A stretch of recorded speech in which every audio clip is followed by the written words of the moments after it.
ప్రభు నామానికే మహిమ కలుగును గాక. కూడొచ్చిన మీ అందరికీ కర్మల ఆత్మీయ సహవాస సంఘ విశ్వాసులందరికీ మన ప్రభువును ఆయన ప్రియ కుమారుడునైన యేసుక్రీస్తు వారి శ్రేష్టమైన నామంలో శుభములు మరియు అందరికీ వందనాలండి. యెహెజ్కేలు గ్రంథం మొదటి అధ్యాయాన్ని మనం ధ్యానం చేసుకుంటాం. యెహెజ్కేలు గ్రంథం మొదటి అధ్యాయం. ఇందులో ముఖ్యాంశం ఏంటంటే యెహోవా ప్రభావ స్వరూప దర్శనాన్ని చూసిన యెహెజ్కేలు.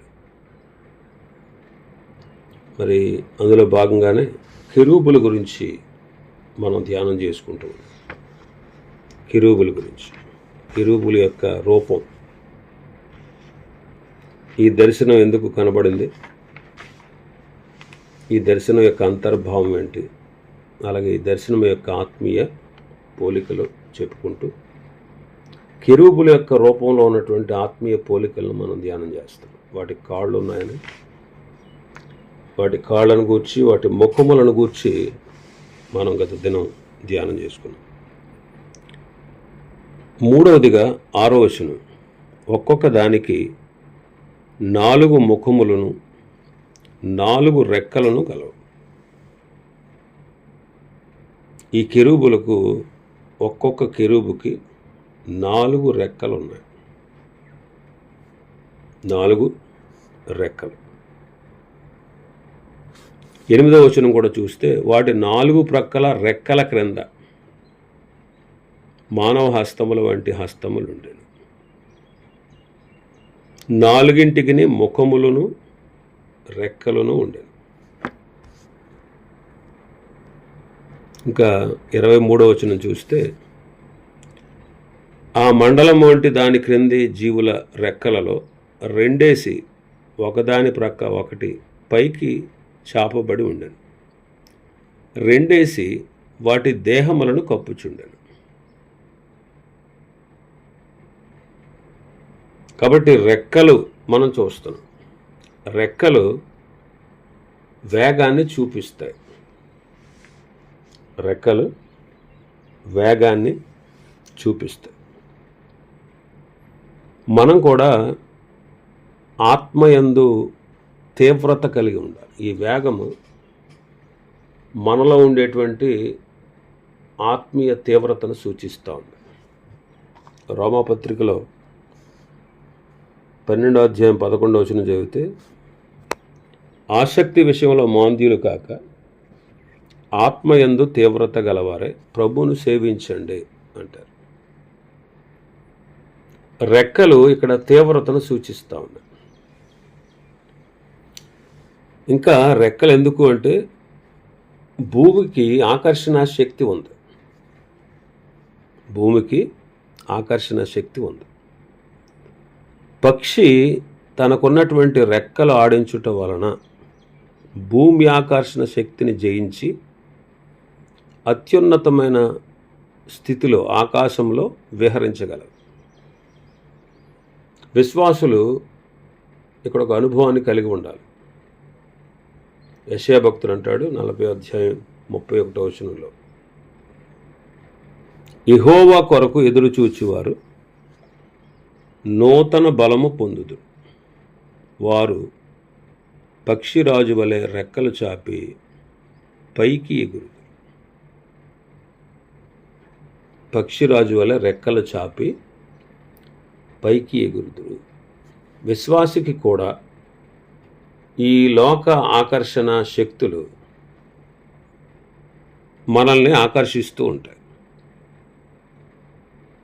ఈ లోకంలో ఉండే ఆకర్షణలు, శరీరాశ, నేత్రాశ, జీవపు డంబం, లోకానికి మనల్ని ఆకర్షించే శక్తి ఉంది.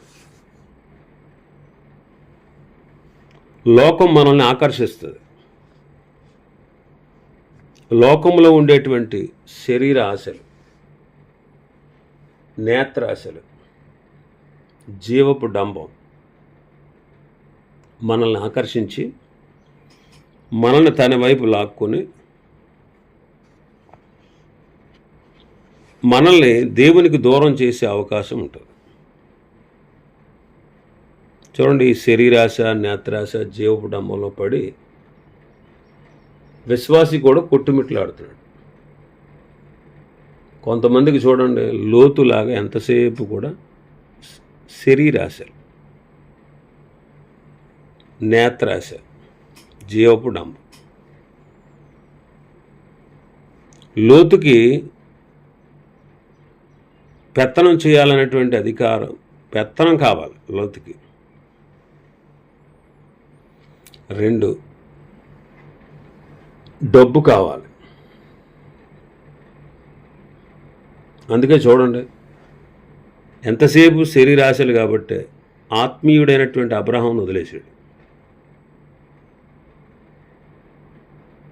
పచ్చదనాన్ని కోరుకున్నాడు. ఆ పచ్చదనం ఉన్న చోట ఉన్న జనులు ఎలాంటి వాళ్ళో తెలియదా? లోతుకి తెలుసు. వాళ్ళు అప్పటికే దేవుని దృష్టికి ఘోర పాపులుగా ఉన్నారు, మిగుల పాపులుగా ఉన్నారు. కానీ ఆ ప్రదేశాన్ని కోరుకున్నాడు. ఫాస్ట్గా డెవలప్ అయిపోవాలి, పెత్తనం చేయాలి, డబ్బు బాగా సంపాదించాలి. అందుకే ఆత్మీయుడైనటువంటి అబ్రహాముని విడిచిపెట్టి వెళ్ళిపోయాడు. ఏమి సాధించాడు? చావు తప్పి కన్ను లొట్టలో అన్నట్టు అతని పరిస్థితి తయారైంది. అగ్నిలోంచి లాగబడినట్లు లాగబడ్డాడు. ఎంతసేపు మనకి, చాలామందికి, మనలో చాలామందికి ఎంతసేపు కూడా లోకం, శరీరాశలు, నేత్రాశలు, జీవపుడం, ఇవి మనల్ని ఆకర్షిస్తాయి. ఆకర్షించే శక్తి ఉంది దానికి, లోకానికి. కానీ భూసంబంధమైన వాటి మీద కాదు కదా మన ధ్యాస. ఈ భూసంబంధమైనవి తాత్కాలికమైనవి. ఎంతసేపు కూడా మనం చూసేది, ఆశించేది, కోరుకునేది ఏంటి? సుఖ సంపదలు, సుఖ సౌఖ్యాలు, భోగభాగ్యాలు, ఆయుధ ఆరోగ్యాలు, అష్టైశ్వర్యాలు. ఇవే కదా మనం కోరుకునేవి. ఇవి అగ్గిపెట్టెలు లాంటి ఆశీర్వాదాలు. కానీ భౌతికమైన వాటి కోసం కాదు కదా మన ధ్యాస. ఆత్మ సంబంధమైన వాటి మీద మన ధ్యాస ఉండాలి. ఆత్మానుసారులు ఆత్మ విషయాల మీద మనసు ఉంచుతారు. కాబట్టి ఇక్కడ లోతు శరీరాన్ని, లోకాన్ని, నేత్రాశను కలిగి, జీవపు డంబాన్ని కలిగి సమస్తం నాశనం చేసుకున్నాడు. విశ్వాసులకి ఇది కాదు ధ్యాస. ఏమి తిందాం, ఏం త్రాగుదాం, ఏమి ధరించుకుందాం, దేని గురించి చింత అవసరం లేదు. మన పరలోకపు తండ్రికి తెలుసు ఏం కావాలో ఏ సమయానికి అది ఇస్తాడు. కానీ లోకాకర్షణలను మనం జయించాలి. పక్షి చూడండి, రెక్కలు చాపి ఎగిరినప్పుడు పైకి వెళుతుంది. పైకి వెళ్ళినప్పుడు కింద ఉన్నవన్నీ కూడా చిన్నవిగా కనపడతాయి, పైన ఉన్నవన్నీ కూడా పెద్దవిగా కనపడతాయి. అలాగే కింద ఉంటే ఈ భూ సంబంధమైనవి పెద్దవిగా కనపడతాయి, పర సంబంధమైనవి చిన్నవిగా కనపడతాయి. కాబట్టి ఇక్కడ మనం నేర్చుకునేటువంటి విషయం ఏంటంటే, మనకు బోధ ఏంటంటే, విశ్వాసి రెక్కలు చాపి పైకి ఎగరగలిగిన జీవితం జీవించినట్లయితే భూ సంబంధమైన వాటి మీద ధ్యాస లేకుండా వాటిని అల్పంగా ఎంచుతాం.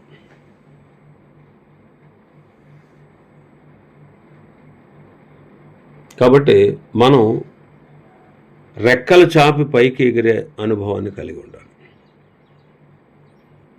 4 రెక్కలంట. ఒక్కొక్క జీవికి 4 రెక్కలు. ఈ 4 ఏంటి? ఆది సంఘం 4 విషయాల్లో ఎడతెగక ఉన్నారు. వాళ్ళు అపొస్తలుల బోధ యందు, సహవాసమందు, రొట్టె విరుచుట యందు, ప్రార్థన చేయుట యందు ఎడతెగక ఉన్నారు. ఈ 4 మనకు అవసరం. మనకు అపొస్తలుల బోధ అవసరం. ఆ బోధ మనం వింటూ ఉండాలి. రెండవది, దేవుని పిల్లలతో సహవాసం అవసరం. ఆ సహవాసం అందు మనం ఉండాలి. రొట్టె విరుచుట అవసరం, క్రీస్తుని జ్ఞాపకం చేసుకున్నట్టు. ప్రార్థన చేయుట అవసరం. వీటి యందు మనం శ్రద్ధ కలిగి ఉండాలి. ఇంకా మన భాగంలోకి వస్తే 8వ వచనంలో, ఈ 4 జీవులకు మానవ హస్తముల వంటి హస్తములు ఉన్నాయి. 8వ వచనం, వాటి 4 ప్రక్కల రెక్కల క్రింద మానవ హస్తముల వంటి హస్తములుండెను.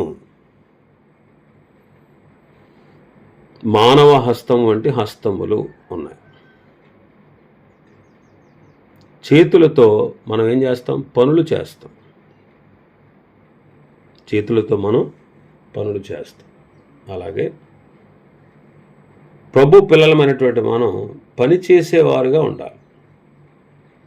అంటే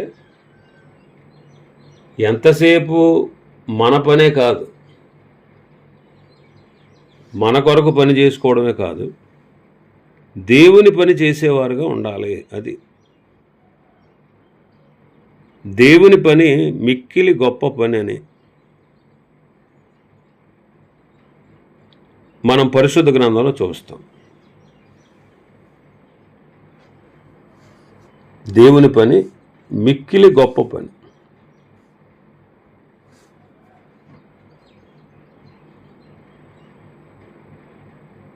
ప్రతి వానికి దేవుడు వాని పని నియమించారు. నీకు నాకు పనిని అప్పగించి వెళ్ళారు ఆయన. మనం ఆయన దాసులు. మనలో ప్రతి వానికి వాని పని నియమించారు. మార్కు సువార్త 13వ అధ్యాయంలో చదువుతాం అన్నమాట. మళ్ళీ ఆయన తిరిగి వస్తున్నారు. ఆయన తిరిగి వచ్చినప్పుడు వాని పని చొప్పున, వాని క్రియల చొప్పున జీతము తీసుకుని వస్తారు. కాబట్టి ఆయన పిల్లలమైన మనం నమ్మకంగా ఆయన పని చేసేవారుగా ఉండాలి. నమ్మకంగా పని చేయాలి. ఇదిగో నేను త్వరగా వచ్చుచున్నాను, వాని క్రియల చొప్పున ప్రతి వానికి ఇచ్చుటకు నేను సిద్ధపరిచిన జీతము నా యొద్ద ఉన్నది అంటారు. ప్రకటన గ్రంథం 22వ అధ్యాయం 12వ వచనం. కాబట్టి మనం నమ్మకంగా పని చేయాలి. నమ్మకంగా పని చేయాలి.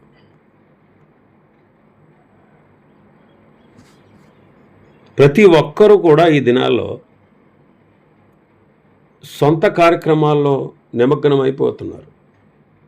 చేసుకోవద్దు అంటలేదు, ఆ కార్యాలు అవసరమే. ఎందుకంటే మనం జీవించడానికి, బ్రతకడానికి, కుటుంబాన్ని పోషించుకోవడానికి పని అవసరం.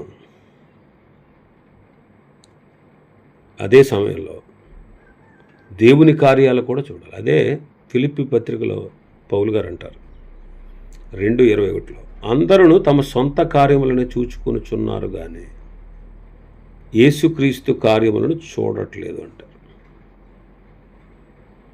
మరి మనం ప్రభు కార్యాలు చేస్తున్నామా లేదా?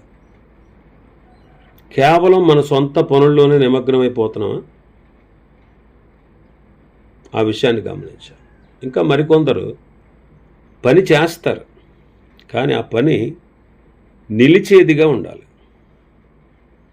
ఒకవేళ పని కాల్చివేయబడితే చాలా నష్టాన్ని పొందుతాం. మనం చేసే పని నిలిచి ఉండేదిగా ఉండాలి. కాల్చబడే పనిగా కాకుండా నిలిచి ఉండాలి. మనం ఎంత పని చేశాము అనేది లెక్క కాదు, ఆ పని ఎలాంటిది. ఆ పని మన సొంత మెప్పు కోసం చేసామా, దేవుని మహిమ కొరకు చేసామా? ఆ పని దేవుని వాక్యానుసారంగానా, లేకపోతే మన సొంత ఇష్టానుసారంగానా? ఎలా చేసాం అనే దాన్ని మనం పరీక్షించుకోవడం మంచిది. బడా నమ్మకమైన మంచి దాసుడని ప్రభువు మెచ్చుకునేటువంటి బహుమానాన్ని ఇవ్వగలిగేటువంటి మంచి పని మనం చేయాలి. అంతేగాని సోమరువైన చెడ్డదాసుడా అని దండన పొందే పని కాదు. కాబట్టి మనం ప్రభువుకు లోబడి ఆయన చిత్తానుసారంగా మీ సొంత పనులతో పాటు దేవుని పనిలో కూడా నిమగ్నులై పాలిభాగస్తులై ఉండుట మనకెంతో మంచిది. ఆ విషయాన్ని మనం గుర్తించాలి. ఇంకా మనం చూస్తే 13వ వచనంలో, మన భాగంలోకి వస్తే 13వ వచనంలో చూస్తే, ఆ జీవుల రూపములు మండుచున్న నిప్పులతోనూ దివిటీలతోనూ సమానములు. ఆ జీవుల రూపం ఎలా ఉంది? మండుచున్న నిప్పులతోనూ దివిటీలతోనూ సమానంగా ఉంది. దేవుని పిల్లలమైనటువంటి మనం కూడా మండుచూ ఉండేవారుగా, ప్రకాశించువారుగా ఉండాలి. యోహాను గురించి, బాప్తిసమిచ్చి యోహాను గురించి రాయబడిన మాట మనం పరిశుద్ధ గ్రంథంలో చదువుతాం. యోహాను సువార్త 5వ అధ్యాయం 35వ వచనం. అతడు మండుచు ప్రకాశించుచున్న దీపమై ఉండెను, మీరతని వెలుగులో ఉండి కొంతకాలం ఆనందించుటకు ఇష్టపడితిరి అంట. మండుచు ప్రకాశించుచున్న దీపమై ఉండెను. మనము మండుచు ప్రకాశించువారుగా దీపంలాగా ఉండాలి. యోహాను యొక్క వెలుగులో ప్రజలు ఆనందించినట్టు మనం ఇక్కడ చదువుతున్నాం. యోహాను గారు, బాప్తిసమిచ్చి యోహాను గారు చనిపోయిన తర్వాత కూడా 28 సంవత్సరాల వరకు కూడా యోహాను గారి శిష్యుల్ని మనం చూస్తాం. 28 సంవత్సరాల తర్వాత కూడా అపొస్తలుల కార్యములు 19వ అధ్యాయం మొదటి నుంచి, అపోల్లో కొరింథులో ఉన్నప్పుడు జరిగినదేమనగా, పౌలు పై ప్రదేశములలో సంచరించి ఎఫెసుకు వచ్చి కొందరు శిష్యులను చూచి, మీరు విశ్వసించినప్పుడు పరిశుద్ధాత్మను పొందితిరా అని వారిని అడుగగా, వారు పరిశుద్ధాత్ముడు ఉన్నాడన్న సంగతే మేము వినలేదని చెప్పారు. అప్పుడు అతడు, అలాగైతే మీరు దేనిని బట్టి బాప్తిస్మం పొందితిరని అడగగా, వారు యోహాను బాప్తిస్మమును బట్టియే అని చెప్పారు. అంటే యోహాను శిష్యులు అన్నమాట వాడు. ఆయన చనిపోయిన తర్వాత కూడా 28 సంవత్సరాల వరకు శిష్యులు ఉన్నారంటే చూడండి ఒకసారి. అంటే చనిపోయిన తర్వాత వరకు కూడా యోహాను ప్రజలను ప్రభావితం చేశాడు. మనం కూడా ఇలాంటి అనుభవం ఉన్నట్లయితే అనేకుల్ని మనం ఆకర్షించగా, ఇర్మియాలో కూడా ఇలాంటి మంట మనం చూస్తాం. ఇర్మియా గ్రంథం 20వ అధ్యాయం 7వ వచనాన్ని మనం చదివితే, యెహోవా, నీవు నన్ను ప్రేరేపింపగా నీ ప్రేరేపణకు లోబడితిని, నీవు బలవంతం చేసి నన్ను గెలిచితివి. నేను దినమెల్లా నవ్వుల పాలైతిని, అందరూ నన్ను ఎగతాళి చేయుదురు. ఎలాగనగా నేను పలుకున్నప్పుడల్లా బలాత్కారం జరుగుతున్నది, దోపుడు జరుగుతున్నదని ఎలుగెత్తి చాటింపవలసి వచ్చెను. దినమెల్లా యెహోవా మాట నాకు అవమానమునకు అపహాస్యాస్పదమునకు హేతువాయను. కాబట్టి ఇర్మియాలో కూడా మంట చూస్తాం. దేవుని గూర్చి ప్రకటించినప్పుడల్లా అతనికి అవమానం, దూషణ, చెరసాల ఇవన్నీ కలుగుతాం.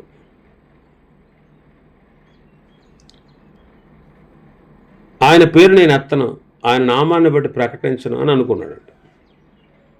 అయితే అది అతని హృదయంలో అగ్నివలె మండుచు అతని ఎముకలలో మూయబడినట్లున్నది. ఓర్చి ఓర్చి విసిగిపోయాడంట. చెప్పకుండా నేను మానలేను అంటాడు.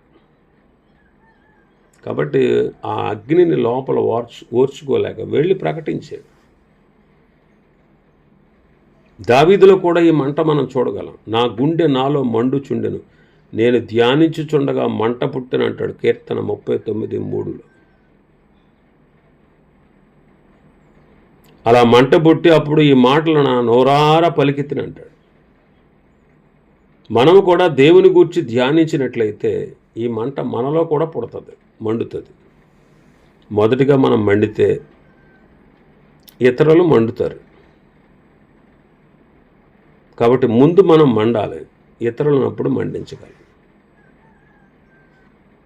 మరి అగ్ని ఎలా ఉందంట? 13వ వచనంలో ఆ అగ్ని జీవుల మధ్య ఇటు అటు వ్యాపించెను. ఆ అగ్ని అతి కాంతిగా ఉండెను.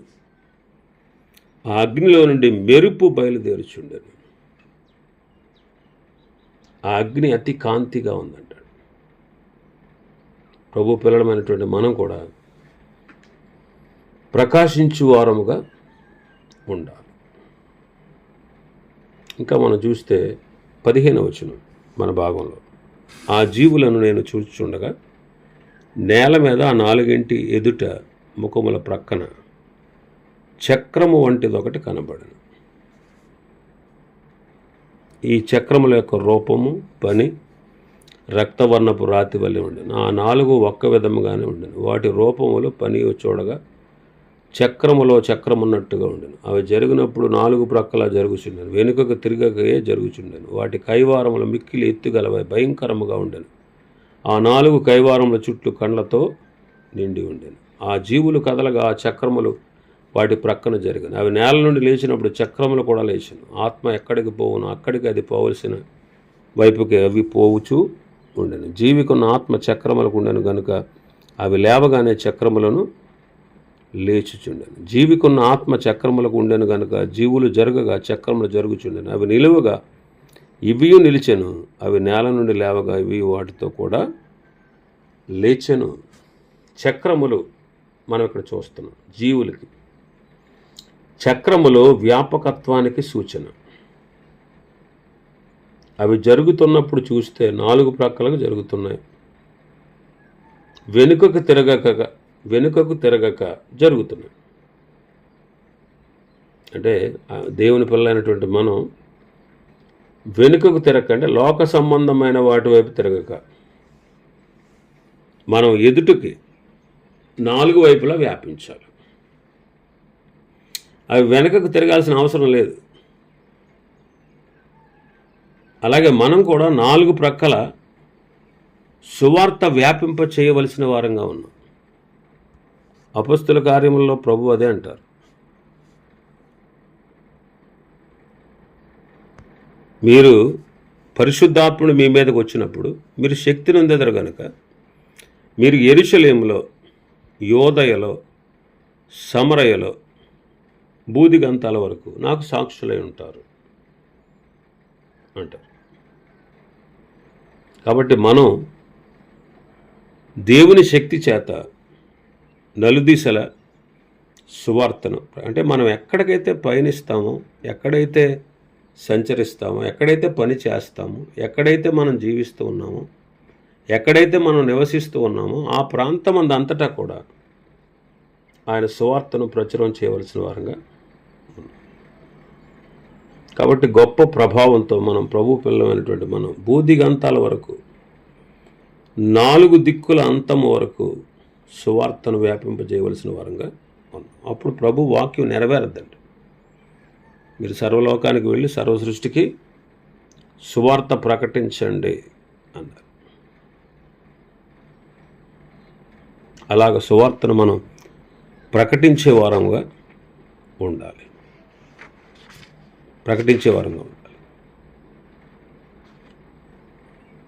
ఇంకా జీవులు కైవారము చుట్టూ కళ్ళతో నింపబడి ఉంది. 18వ వచనం. వాటి కైవారములు మిక్కిలి ఎత్తుగలవై భయంకరముగా ఉండెను. ఆ 4 కైవారముల చుట్టూ కండ్లతో నిండి ఉండెను. కన్నులు, దేవుని పిల్లల కన్నులు ఆత్మ సంబంధమైనటువంటి కన్నులై ఉండాలి. దేవుని పిల్లలు కన్నులు కలిగిన వారుగా ఉండాలి. అవి బాహ్య సంబంధమైన వాటిని చూడడానికి కాదు, ఆత్మ సంబంధమైన వాటిని చూడడానికి ఆత్మ సంబంధమైన నేత్రాలు కలిగి ఉండాలి. కీర్తనకారుడు 119:18 అంటారు, నేను నీ ధర్మశాస్త్రమందు ఆశ్చర్యకరమైన సంగతులు చూచినట్లు నా కన్నులు తెరువుము అంటాడు. కాబట్టి ధర్మశాస్త్రమందు ఆశ్చర్యకరమైన సంగతులు చూచే కన్నులు. అంటే దేవుని గ్రంథమును లోతుగా మనం అధ్యయనం చేసి మర్మమై ఉన్న సంగతులను దృష్టించే కన్నులు కలవారుగా మనం ఉండాలి. చాలామందికి సత్యవాక్యం అర్థం కాదు. సత్యవాక్యాన్ని సరిగా విభజించడం కూడా చాలామందికి చేత కాదు. దైవ గ్రంథ సత్యాలు అందరికీ అర్థం కావట్లేదు. కాబట్టి దైవ గ్రంథ సత్యాల్ని మనం గ్రహించేవారుగా ఉండాలి.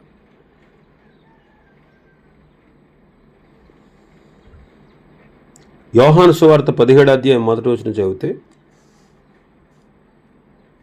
యేసు ఈ మాటలు చెప్పి ఆకాశం వైపు కన్నులెత్తి ఇట్లనను. ప్రార్థన అన్నమాట. యోహాను సువార్త 17వ అధ్యాయం యేసుక్రీస్తు ప్రభువారు చేసిన సుదీర్ఘమైన ప్రార్థన. ఈ కన్నులు ప్రార్థించే కన్నులు. మనం కూడా మన బాహ్య నేత్రాలు మూసినప్పుడే మన నేత్రములు ప్రభు మీద దృష్టించి ప్రార్థించగలం. ప్రార్థించినప్పుడు మన మనస్సు ఇటు అటు పోక దేవుని మీద నిలిచి ఉండాలి. అలా ప్రార్థిస్తే ప్రయోజనం. కాబట్టి ఎల్లప్పుడూ ఎడతెగక నిత్యము పరిశుద్ధతతో, పరిశుద్ధాత్మ నడుపుదలతో, విశ్వాసముతో మనం ప్రార్థించాలి. యోహాను సువార్త 4వ అధ్యాయం 35వ వచనాన్ని చూస్తే, ఇక 4 నెలలైన తర్వాత కోతకాలం వచ్చినని మీరు చెప్పుదురు కదా, ఇదిగో మీ కన్నులెత్తి పొలములను చూడుడి, అవి ఇప్పుడే తెల్లబారి కోతకు వచ్చిన అని మీతో చెప్పుచున్నాను. నశించిపోతున్న ఆత్మలను దృష్టించే కన్నులు అన్నమాట. మీ కన్నులెత్తి పొలాన్ని చూడండి, అది ఇప్పుడే తెల్లబారింది, కోతకు వచ్చింది. పొలం అంటే లోకం, కోత అంటే మనుషులు. దేవుని వాక్యం అనే కొడవలో పెట్టి కోయాల్సిన బాధ్యత మన మీద ఉంది. ఆలస్యమైతే ధాన్యం రాలి నష్టమవుతుంది. సకాలంలో కోసి కొట్లలో కూర్చవలసిన వారంగా ఉన్నాం. అంటే సువార్త ద్వారా మనుషులను పరలోకానికి చేర్చవలసిన వారంగా ఉన్నాం. మనం ఆలస్యం చేసినట్లయితే అనేకులు నాశనానికి పోతారు. కాబట్టి ప్రభు ఇప్పుడే కన్నులెత్తి పొలం వైపు చూడండి అంటున్నాడు. ఇలాంటి ఆత్మీయ నేత్రములు కలిగిన వారుగా మనం ఉండాలి. ఇంకా సంఘమును దృష్టించే కన్నులు కావాలి. సంఘ జీవనం మనం ఎలా జీవించాలో, సంఘ విశ్వాసులు ఎలా జీవిస్తున్నారు, దాన్ని కూడా మనం దృష్టించేవారుగా ఉండాలి. వాక్యానుసారముగా సంఘము క్రమశిక్షణ కలిగి జీవించాలి. వాక్యానుసారంగా సంఘ క్రమశిక్షణ జరిగితే సంఘము ఆయన ఎదుట నిర్మలమైనదిగా, పరిశుద్ధమైనదిగా నిలబడగలదు. అప్పుడు మన ప్రభు ఆ సంఘాన్ని తన మహిమా ప్రభావంతో నింపి తన నామ ఘనత కొరకు విరివిగా వాడుకుంటాడు. ఇటువంటి సంఘములో నుండే జీవజల నదులు ప్రవహిస్తాయి. అటువంటి సంఘం నుండే దైవాశీర్వాదాలు అన్ని ప్రక్కల వ్యాపిస్తాయి. మరికొన్ని విషయాలు ఈ అధ్యాయంలో ఉన్నాయి. ప్రభు చిత్తమైతే రేపటి దినం మరికొన్ని విషయాలు ధ్యానం చేద్దాం. దేవుడి వర్తమాన వాక్యాన్ని మన వినికిడిలో ఆశీర్వదించునుగాక. ఆమేన్.